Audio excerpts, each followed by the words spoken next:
things do not always go to plan, and that is okay. Today I'm a little dressier than what I'd intended on being because family are about to turn up, but I was going to, at the weekend, plant a load of winter veg at the field because, believe it or not, husband is banging around.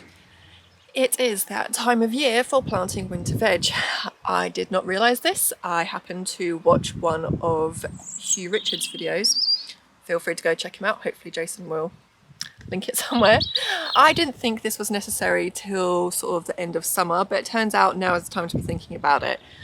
So for us, this seemed a better route to be going rather than focusing on the summer veg, because we aren't as sorted with the veg beds as perhaps we'd like to have been. And summer veg tends to crop very heavily and all at one time is what I find. So, and we definitely don't have the setup for that here at the caravan. This led to me believing that perhaps winter veg is a better way to go because of the fact that it's not growing over winter. It means it's not going to all come to maturity at the same time. Because of that, it also means it's not decaying really quickly because it's reached maturity so quickly and is, you know, continuing to grow all the microbes and whatever else on it. So it also means that you can go and harvest it a little bit at a time and it's going to be okay sat there. For instance, carrots, beetroots, leeks, where else have I got here to go? Cabbage, broccoli, all of that sort of thing should be okay for us to just go and harvest what we want, say a week's, 2 weeks worth at a time, and still leave the rest sat there and it's going to be okay. So back to why I am a little dressed and trying to do this now rather than at the field. So I was going to do this at the weekend and Jason decided to overload my pizza and, shall we say, give me a lot of pain in my stomach, which meant I was not feeling the best that day, and instead just decided to mine some rocks, which if you saw the Facebook page you may have seen my efforts. I actually ended up doing 6 buckets, so again, if you want to go check out our Facebook page, hopefully Jason can link it somewhere. Yeah, so I ended up doing that instead so that I wasn't too far from a bathroom, which then meant I didn't prep a veg bed so that I could direct sow like I'd hoped to. Because of that, and now it's going to end up being another week until I can get up there to even think about prepping veg beds, I thought, sod it, I'm going to have to buy some compost, which again I've been avoiding doing, and get some seeds started. So feel free to join me, I guess. Here we go. I hate gardening in gloves, but I much prefer to feel my hands in the dirt, but the joys of trying to not get too messy before the family turns up.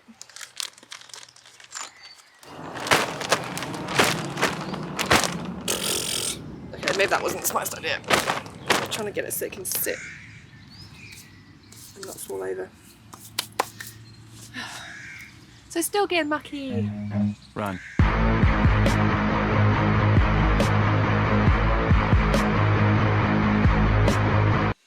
Okay, that's them filled. Okay, so I've ended up with 20 filled pots, so now I have to decide what is going to go in where. I say 20 filled pots, I tried to show you.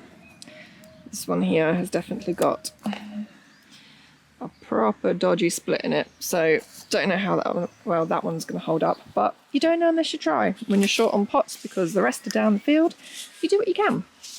So, this is our seed selection that I shall be planting from today. I have Brussels sprouts, red Brussels sprouts at that, but Brussels sprouts, kale, cabbage, and broccoli. These are all the larger plants, you could say, out of the winter veg that I was going to plant, which means hopefully means they will all be better suited for putting into pots as opposed to smaller veg such as Swiss chard or beets or what else was I going to plant? Carrots. None of those, especially the root veg, do very well being transplanted. So I'm going to give these a go. I'm going to attempt to figure out how many of each to plant.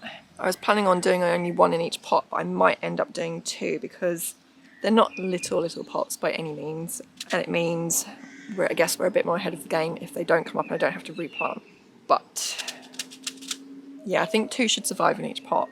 I hate thinning out. It feels destructive and unnecessary and against nature to thin out. I absolutely hate it, so I avoid it when I can, which is another reason for doing these in pots, is that it's going to help me avoid thinning out, which would be probably what I'd end up having to do if I was direct sowing. So there is a little bit of a bonus by doing it this way. I suppose best get trying to figure out what I'm going to put where. Run.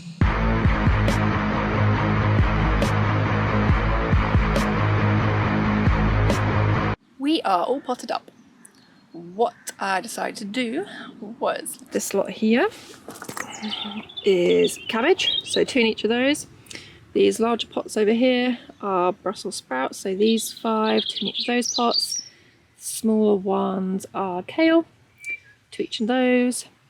And then this 5 here is broccoli with the dodgy pot with the split in it. So hopefully that will hold up enough to grow these in, but we shall see really. That there is the planting for now for the potted stuff, and hopefully at the land we will get the other stuff directly seeded, which I might be able to show in this video. We'll see how it goes. And yeah, that might be it for our winter veg. Several days later. This little pile here are the rocks that we took out of the bed that me and my mother-in-law prepped for the winter veg, which is about 3 times the size of the bed that the flowers have gone in, as opposed to this pile here, which is freaking massive. That came out of the flower bed. Yeah, picking your spots definitely makes a difference. So this is, oh jeez, look at the hair pubes. This is the winter veg bed that we've done. So we ended up getting 2 types of Swiss chard, one being the multicoloured version, 2 types of carrot, one an autumn king and one a Chantenay red cord, I believe. I think I've said that right. And then got some beetroot in too. So that with the cabbage, kale, broccoli, and there's another one I can't remember. I'm sure I already discussed earlier when I did the planting about the caravan. That is going to be our winter veg for the year.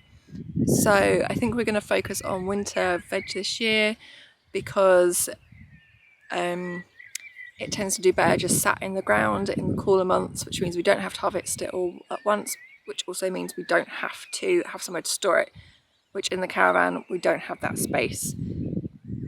Hopefully that's going to be the best way for us to go this year, and then give us a chance to get some other beds prepped and some compost made to give us a better start for next year with our summer veg.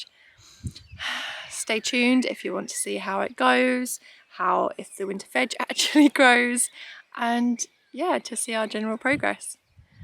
Thanks for watching. See you later. Run.